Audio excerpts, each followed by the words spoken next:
Almost half of Filipinos consider themselves poor, as revealed by the latest social weather station survey. It shows 13 million of our kababayans felt poor in the last 3 months of 2023, a slight improvement from the previous quarter. The study was conducted from December 8 to 11.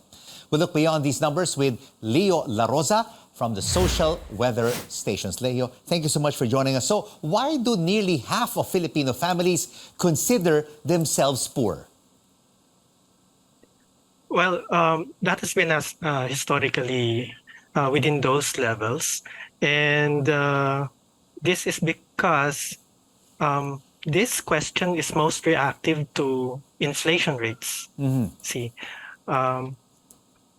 although this survey was conducted in December, if you remember, we're coming out from a very high inflation rate of 6.1 sometime in September. So that was the after effects. We're still feeling the effects of that high inflation leading to December of 2023. All right. Could it also be as simple, Leo, that our kababayans feel poor because this survey was taken 2 weeks before Christmas, no? So most probably, they don't have the money or the budget to buy their Noche Buena feasts.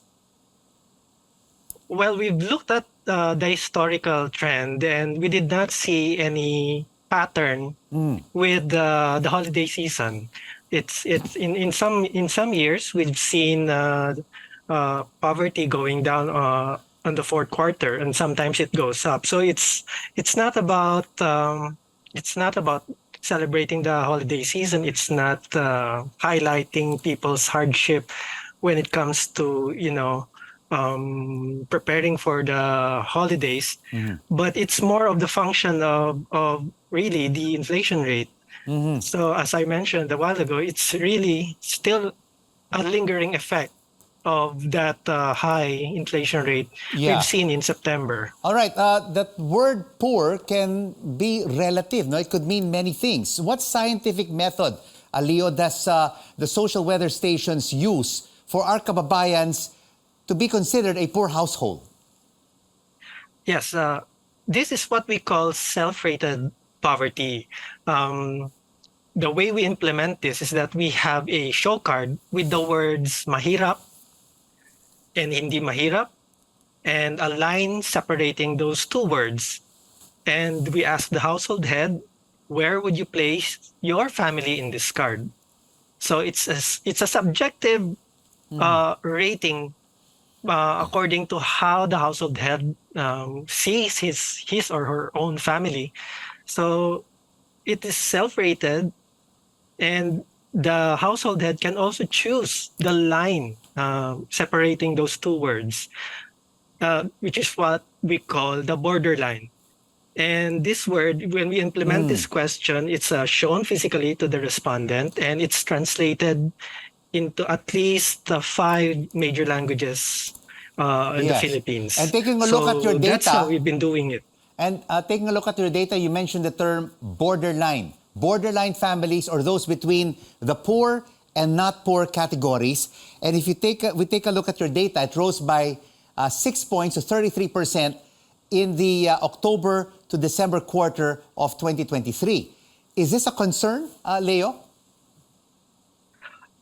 Well, not necessarily, but if you look at where this proportion came from, we've seen that there's a 6-point rise in the percentage of those families saying they're borderline, to the detriment of the families saying that they're not poor.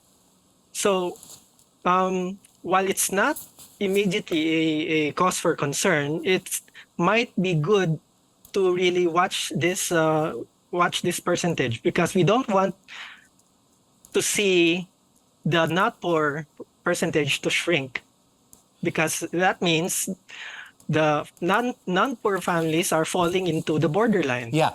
So not immediate concern, but it's something to watch for. If inflation is a concern among our kababayans, which has caused more poor households, nearly half of Filipino families, or 13 million households, consider themselves poor. Is this an indication that our government did not do its job to uplift the lives of the Filipino people? Well, controlling inflation is something that a government can do. And historically, if you've seen that if only inflation can be kept within the 3% range, that's the time we've seen this figure going down.